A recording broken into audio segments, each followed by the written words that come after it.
Bismillahirrahmanirrahim. Alhamdulillah. Wassalatu wassalamu ala sayyidina Rasulillah wa alihi wa sahbihi wa man nasarahu wa walah. Subhanaka la ilma lana illa ma 'allamtana innaka antal alimul hakim. Wa la hawla wa la quwwata illa billahil aliyyil azim. Ilahi ana 'abdukal jahil wa antar rabbul alim. Fa'allimni min ilmika ya alim. Amma ba'd. Sidang penonton yang dirahmati Allah Subhanahu wa taala sekalian, apa khabar semua? Kita nak menyambung pada kesempatan hari ini kertas kerja Simposium Tasawuf dan Tarikat yang disusun dan dibentangkan oleh almarhum Dr. Burhanuddin Al-Hilmi, tuan-tuan. Dan pada kelas yang lepas, minggu lepas kalau tuan-tuan ingat, kita berbincang tentang fuqaha al-mutasawwifah, tokoh-tokoh fiqh yang bertasawuf. Maka barang pastilah mereka ni seorang sufi. Ya, Imam Abu Hanifah dulu dia mengaji dengan Imam Ja'far As-Sadiq. Sehingga Imam Abu Hanifah dia khabar, laula sanatan lahalakan Nu'man. Kalau tidak kena 2 tahun aku mengaji dengan Imam Ja'far As-Sadiq, aku akan binasa.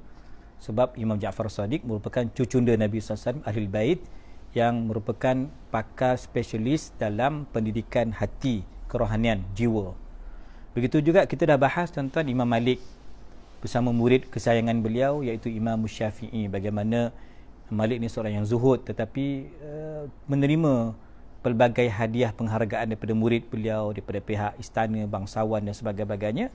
Dan tuan-tuan, Imam Syafi'i menerima hadiah tersebut, tetapi kita dah sebut dulu ayah Imam sebab Imam Syafi'i ni anak yatim, bonda Imam Syafi'i tak nak terima hadiah itu. Ya, sebab dia inginkan anaknya hanya pulang dengan ilmu, bukan pulang membawa ilmu dan harta. Ini kita dah bincang tuan-tuan. Dan kepemurahan mereka, sifat pemurah, jawad, al-karam, ini merupakan akhlak. Akhlak itulah tasawuf, kan? Dan ya, kita nak sambung pada hari ini sedikit catatan tentang Imam Ahmad. Okay, Imam Abu Hanifah dah sudah, Imam Malik dah sudah, Imam Syafi'i dah sudah, Imam Ahmad pula. Maka dicatatkan oleh Dr. Burhanuddin di sini, tuan, Imam Ahmad juga, tuan-tuan, dia ada jalan shortcut nak ke masjid. Tapi dia tak pilih jalan dekat tu, dia ambil jalan jauh sikit. Maka orang tanya, apa kono mam, jalan shortcut kan ada 2 minit, jalan jauh 5 minit. Maka jawab Imam Ahmad, saya tak nak lalu lorong depan rumah seorang yang orang tu berhutang dengan saya. Imam Ahmad, apa kena mono pula, orang tu hutang, dia biarlah dia hutang, nanti dia bayarlah. Dan apa kaitan hutang orang tersebut pada Imam Ahmad dengan imam tak nak lalu depan rumah dia? Jawapan dia, tuan-tuan, dia kata apa? Ya, saya memilih jalan yang jauh berbanding jalan dekat tadi. Jalan dekat tu bersebelahan dengan rumah orang yang berhutang dengan saya. Sebab Imam Ahmad berpegang kepada hadis Nabi SAW, kullu qardin jara naf'an fahuwa riban. Semua pinjaman kalau mendatangkan manfaat, maka itu dianggap riba. Okay, dari istimbat kesimpulan secara langsung, tak berlaku pun riba. Dia lalu jalan tu, jalan dokek tu tak berlaku. Tetapi Imam Ahmad tak nak. Tuan-tuan, dia kata apa? Bila ia lalu di jalan yang dekat di bawah bayangan rumah orang yang berhutang kepadanya itu, ia dapat teduh, sejuk. Sedangkan teduh dan sejuk tu dianggap sebagai manfaat. Kan? Aku patutnya panas, tapi sebab lalu depan sebelah rumah dia, aku dah ada bumbung atap, aku dapat berteduh sedikit. Maka aku tak nak dapat manfaat itu, dan manfaat itu aku, perteduhan itu, teduh dan sejuk itu dianggap sebagai riba pada pandangan warak. Ini pandangan warak, bukan hukum fiqah. Warak Imam Ahmad bin Hanbal radhiyallahu anhu, tuan-tuan. Ini dunia mereka, dunia warak. Imam Ahmad tak goma orang makan-makan kat kedai-kedai ni, dia tak goma. Imam Ahmad, tuan-tuan, murid Imam Syafi'i ini, pengasas mazhab Hanbali ni, tuan, Imam Ahmad pernah didatangi oleh seorang perempuan. Mam, saya nak tanya hukum, mam. Iaitu saya ni tukang jahit pakaian. Malam-malam saya jahit. Tapi kadang-kadang tu ada polis buat round lah. Round tu datang dengan, mungkin ada pelita dia, ada lampu lah polis bawa. Masa polis buat pelita tu, round mengawal keselamatan kampung tu, boleh tak saya gunakan lampu polis tu saya jahit? Tuan-tuan, padahal apa kaitan dia, apa hukum yang tak bolehnya kalau sudut fiqahnya? Samalah tadi Imam Ahmad kan, apa masalah dia lalu kat situ, berteduh pun bukan kena bayar, bukan melibatkan kos apa-apa pun. Tetapi tuan, ini dunia warak. Maka Imam Ahmad bertanya kepada kakak ni, akak tukang jahit ni tadi yang cerita pasal kadang-kadang dapat limpahan cahaya lampu daripada polis yang mengawal keselamatan. Akak ni daripada keluarga mana ni? Kampung mana? Berio tanya soalan ni. Ya, ini bukan soalan fiqah. Ini soalan tasawuf. Maka kata si kakak ni, tuan-tuan, saya ni ukhtun li Bishril Hafi. Saya ni adik kepada Imam Bishrul Hafi. Imam Ahmad rasa kagum. Imam Ahmad kata, daripada keluarga kamulah, ya, min baitikum yakhruj al-wara' as-sadiq. Daripada keluarga kamulah munculnya wara'. Keluarga Imam Bishrul Hafi, seorang tokoh sufi besar di zaman itu, tuan-tuan, ya, zaman Imam Ahmad, ya, daripada keluarga kamulah, kata Imam Ahmad kepada si wanita ini, munculnya tasawuf yang sebenar, wara', tuan-tuan, daripada keluarga-keluarga yang sangat berhati-hati dalam hukum Allah Subhanahu wa taala. Maka selanjutnya, tuan-tuan, poin yang berikutnya diingatkan kita, jangan terkena pura-pura tasawuf. Ghurur, maghrur, tuan-tuan. Wal iyad billah min zalik. Acah-acah, berlakon-berlakon, tuan-tuan, jadi sufi, ni tak boleh. Ya, menggunakan gelaran-gelaran yang bukan gelaran kita, yang tak direstui oleh guru kita. Contohnya, kita menisbahkan diri kita kepada satu tompek ke, pada satu madrasah ke, tarikat ke, padahal kita tak ada apa pun. Kita cuma berselfie dengan syekh tu datang daripada Syria ke, Yaman ke, tunggu tu datang pondok mana ke, kita ambil gambar sebelah dia tu, kita khabar, kita murid kanan, satu ilmu kita tak mengaji dengan dia. Maka kita tak nak, tuan-tuan, sekadar slogan, sekadar luaran. Yang luaran ini akhirnya menipu kita, yang akhirnya kita terkena virus pura-pura sufi. Acah-acah bertarikat tapi kita kosong, dalam kita kosong. Ini bahaya, tuan-tuan, ya. Maka ini diingatkan kita, orang Islam kalau dia lemah dari sudut keilmuan dia, malas untuk mengaji, syariatnya tak kukuh, maka dia akan jadi orang sufi yang bermalas-malas. Kita ditegah untuk bersahabat dengan orang sufi yang bermalas-malas, berpura-pura.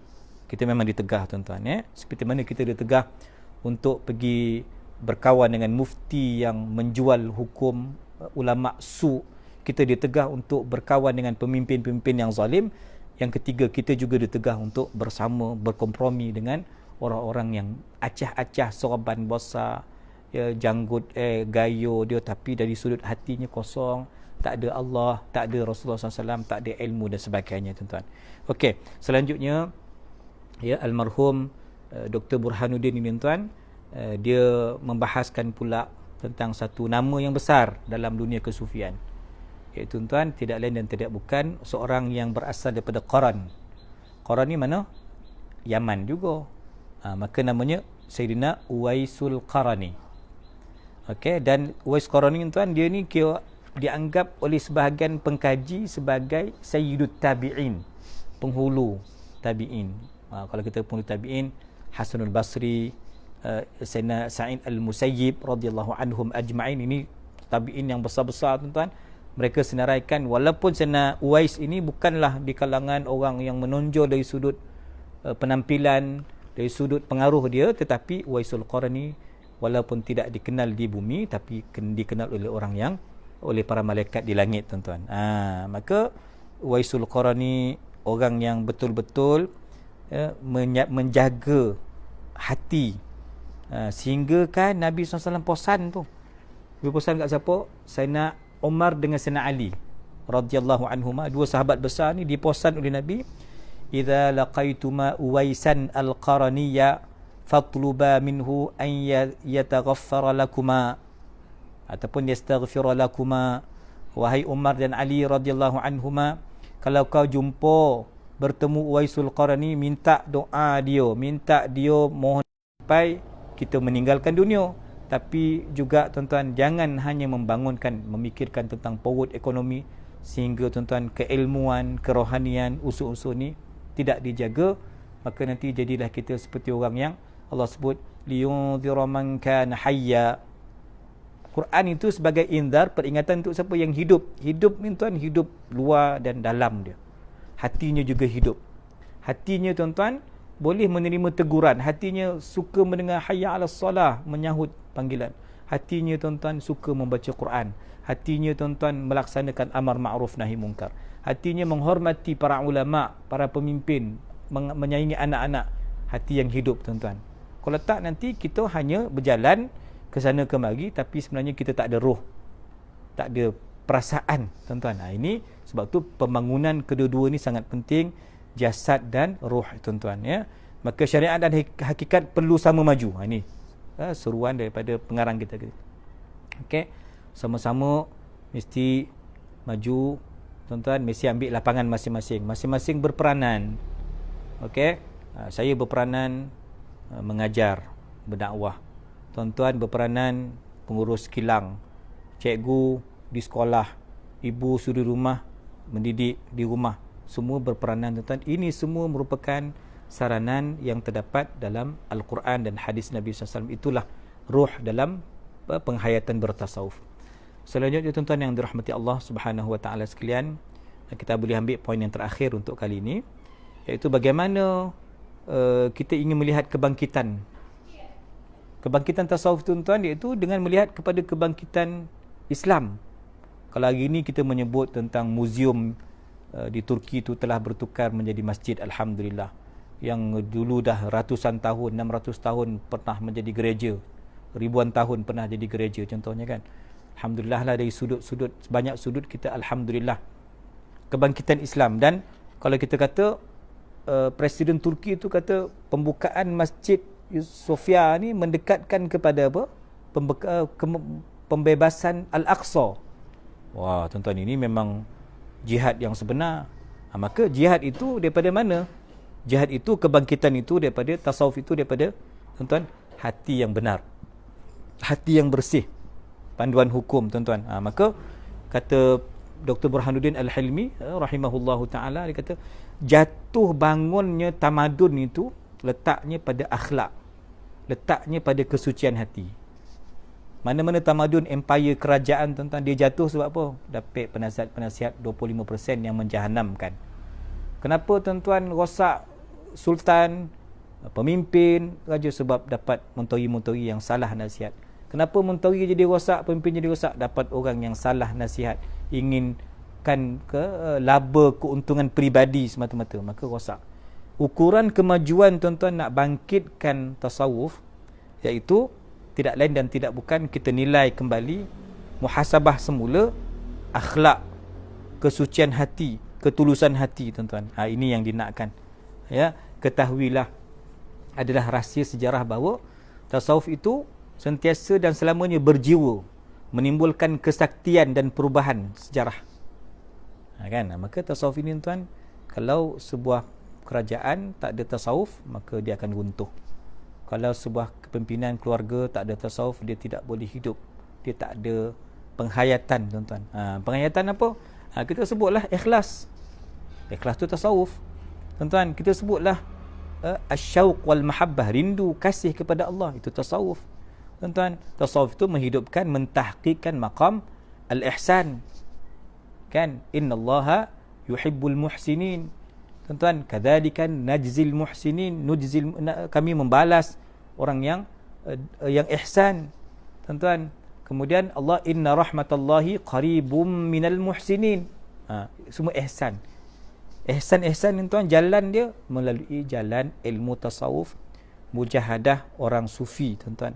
Maka masuklah dalam kita nak memperkasakan kembali, menghidupkan jiwa kita dengan pengajaran sufi tuan-tuan, tasawuf yang sebenar, muraqabah, zikrullah, kan, sehingga al-Imam Hujjatul Islam al-Imam Al-Ghazali rahimahullahu taala, dia pernah mengutus surat kepada raja Maghribi, Ibnu Tishin kata kat sini nama dia kan. Sama ada engkau harus pedang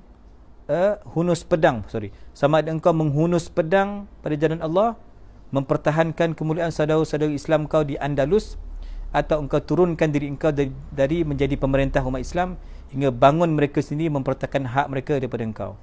Apa makna tuan-tuan? Jihad bagi seorang pemimpin pemerintah, ya, menyelamatkan, memerdekakan negara Islam, membantu orang Islam yang tertindas. Itu Imam Ghazali kepada Raja Maghribi. Imam Muhyiddin Ibn Arabi radhiyallahu an, tuan-tuan, ya, berpesan mengingatkan Raja Al-Kamil, tuan-tuan, ketika berlaku perang salib, ya, As-Salibiyah, tuan-tuan. Engkau lemah hemah, Islam tidak mengiktiraf orang seperti kau, bangunlah berjihad, perangilah tentera salib. Tuan-tuan, Imam Ibn Arabi ingatkan pemerintah ketika itu kena berdepan, berjihad, mendepani, melawan tentera salib yang telah menzalimi umat Islam, menindas umat Islam. Termasuk juga seorang yang bernama Dirar bin Al-Azwar rahimahullahu ta'ala. Tuan-tuan, ya, berperang dengan dada yang terbuka, tuan-tuan, kehebatan, keberanian, tuan-tuan. Orang kata pesan kat dia, Sayyidina Dirar ni, kau kesianlah diri kau ni, kan. Dia kata, apa aku nak kesian, aku sekarang memilih jalan syurga. Yakinlah, tuan-tuan, yakin. Jadi yakin ni, tuan-tuan, kojo apa? Kojo hati. Keyakinan, kesucian, keikhlasan, ini semua, tuan-tuan, merupakan pendidikan yang silibus yang kita pelajari, yang kita cuba praktikkan dalam kehidupan bertasawuf. Muslimin muslimat yang dirahmati Allah Subhanahu wa taala sekalian.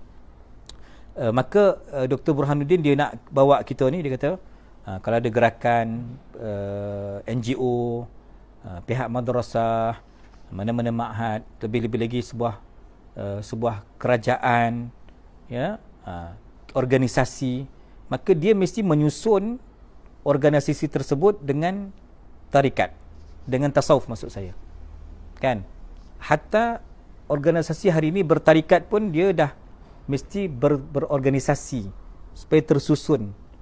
Al-haqqu bila nizam yaghlibuhul batilu bin nizam. Kita yang benar, kita ni di pihak yang benar, tapi kita boleh ditewaskan oleh kumpulan yang salah. Syiah boleh tawan kita, Wahabi boleh kalahkan kita, sebab mereka bersistem. Dia kojok elok-elok, sungguh-sungguh, ada dia punya SOP dia, kita main hantam dia, maka kita akan dikalahkan. Maka di sini diingatkan untuk membangunkan tasawuf, mesti bersistem, sistematik. Kitab kita nak mengajar pun ada silibus, guru pun ada kursus, guru pun bertauliah, contoh kan. Kita pun datang bawa kitab, bersistem. Dan alhamdulillah minggu lepas saya ikuti sama-sama multaqa kumpulan tarikat berdaftar di Jabatan Mufti Negeri Sembilan.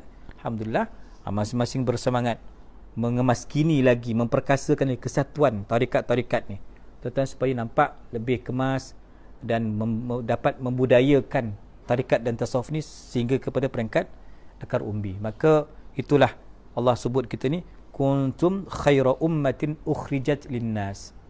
Kamu ni sebaik-baik umat yang dikeluarkan untuk manusia. Kita menjadi terbaik kerana kita ada wahyu, Quran, hadis, kita ada Nabi SAW, kita ada panduan. Maka acuan itu, tuan-tuan, perlu, dia kata apa, orang tarikat, orang tasawuf perlu mengorak langkah baru sesuai dengan dunia moden. Ini cerita tahun 60-an ni, cerita atom, angkasa raya, kan, tuan-tuan, mesti sesuaikan dengan keadaan. Artinya kalau hari ni syekh-syekh tarikat pun dia pandailah sikit guna benda-lah ni, kan. Adalah dia punya FB dia, mungkin adalah email dia, tahulah dia menggunakan sedikit sebanyak keperluan-keperluan alat-alat moden ini. Ini gesaan cadangan daripada almarhum, Tuan Guru Syekh Dr. Burhanuddin Helmi ni, tuan. Sebab saya kadang-kadang tu confuse juga, nak sebut syekh ko, nak sebut ustaz ko, kan. Saya pun tak mendalami latar belakang penulis ni, tapi saya tahu dia aktivis dalam politik, dalam politik Islam di bumi Melaya ni, tuan. Ya, tetapi saya tengok dalam tulisan ini, beliau juga menyatakan dalam perjumpaan saya dengan Syekh Mahmud Shaltut. Siapa Syekh Mahmud Shaltut, tuan? Syekhul Azhar. Dia kata baru-baru ni agak tahun 50-an ada jumpa ni. Syekh Mahmud Shaltut merupakan Syekhul Azhar, jawatan terbesar tertinggi di Mesir, tuan-tuan, ya. Syekhul Azhar, ya, Syekh Mahmud Shaltut. Jadi Dr. Burhanuddin dapat bertemu, ya, dan katanya ia, iaitu Syekh Mahmud, menyampaikan salam kepada seluruh umat Islam. Pesan, ya, mesti berpegang dengan Quran dan Sunnah dan masukkan, menghayati jiwa ruh Islam itu, supaya orang Islam boleh berada pada jalan yang benar, tidak ditindas, berpegang pada syariat yang mulia, berperwatakan, berpegang dengan tasawuf yang benar. Tuan-tuan, ikut Nabi SAW, itu tasawuf. Ini pesan siapa tadi? Syekh Al-Allamah, Syekhul Azhar Al-Imam Mahmud Shaltut rahimahullahu ta'ala. Okey, dunia ni sebagai apa? Tunggangan kita. Dunia ini perlu diurus. Peradaban, kebudayaan, pengetahuan, penemuan rekaan baru. Ya, ini semua merupakan perkara yang perlu kita kuasai dengan betul. Sebab Quran datang, Nabi datang SAW, yukhrijuhum minadh-dhulumati ilan nur. Bawa, keluarkan kita daripada kegelapan kepada cahaya. Tuan-tuan, itu tamadun dunia. Tamadun yang dibawa oleh Quran, tamadun yang dibawa oleh Nabi SAW. Ataupun cakap jiboi disebut kat sini, Islam is the soul of civilization. Bentailah. Civilization. Betul tak Haji Ramlan? Boleh lah kan? Saya malah cakap orang putih banyak, sebab salah banyak kan. Islam itu tuan bawa perubahan bersama pakej jiwa, hati, penghayatan. Ini peranan besar. Cuma saya khabar tuan-tuan, itu isi nasihat daripada Syekhul Azhar. Tetapi pertemuan itu secara langsung, pertemuan antara penulis kita ini, iaitu Dr. Burhanuddin bertemu dengan Syekhul Azhar mungkin awal 60-an ataupun akhir 50-an tuan-tuan. Bermaksud di sini Dr. Burhanuddin ini juga seorang yang ada kemahiran dalam bahasa Arab, mempunyai pengetahuan dalam ilmu syariah dan ilmu tasawuf, sehingga memungkinkan beliau menghadap bertemu dengan Syekhul Azhar ketika itu. Dan nasihat, pandangan, apa-apa saranan daripada Syekhul Azhar itu mengingatkan kita bahawa kita perlu mengikut Nabi SAW. Kita perlu mengikut sahabat. Kita tak boleh membuta tuli, main bertaklid buta lah. Ini nama tarikat mesti botu, mesti ngam, mesti nama dia syekh mesti, tak mesti begitulah. Sebab kita terdedah juga kepada kealpaan, kelekaan, penyelewengan. Maka sebab itu diletakkan tajuknya pada bab ini, dia kata kita apa-apa mesti bersama mencontohi Nabi SAW, mencontohi para sahabat. Maka Al-Azharus Syarif, Universiti Azhar tuan-tuan, menjadi petunjuk, menjadi panduan kiblat kepada sistem tasawuf yang terbaik. Al-Azhar, di samping Azhar kita ada Maghribi, bumi 1000 wali kan, bumi 1000 wali tuan-tuan di Maghribi. Para masyayikh, para ulama ahlillah muncul di Yaman, di Syria, di Palestin, di seluruh pelosok muka bumi Allah Ta'ala ni. Dan tidak kurang juga hebatnya di Negeri Sembilan kita, Syekh Said Linggi dengan Syekh Ahmad, Syekh Abdullah dengan anak cucu mereka, Syekh Murtada, Syekh Faiz tuan-tuan. Kita beruntung kerana mendapat tempias keberkatan pendidikan mereka tuan-tuan. Jadi Alhamdulillah, saya nak simpulkan pada diskusi hari ini, kita harap kita setia bersama, berpegang dengan pendidikan tarikat dan tasawuf. Kita terus mempelajari dan mendalami secara ikhlas, dan supaya kita dapat berpegang, supaya kita dapat beramal tuan-tuan, yang amalan itu bukan untuk tujuan-tujuan yang mengejar karamah ataupun mengejar nama. Itu semua perkara yang gurur, yang terpedaya dalam konteks bertasawuf. Tapi insya-Allah niatkan kita tuan-tuan hanyalah mendapatkan hati yang bersih, supaya segala ketaatan kita Allah terima.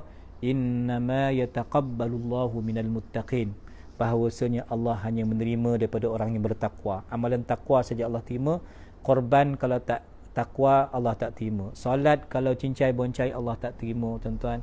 Ilmu kita tuan-tuan mesti serius, penghayatan kita mesti serius. Semoga Allah terima kita sebagai hamba-Nya. Terima kasih tuan-tuan atas perhatian. Aqulu qawli hadha wa astaghfirullahal azim li wa lakum. Wassalamualaikum warahmatullahi wabarakatuh.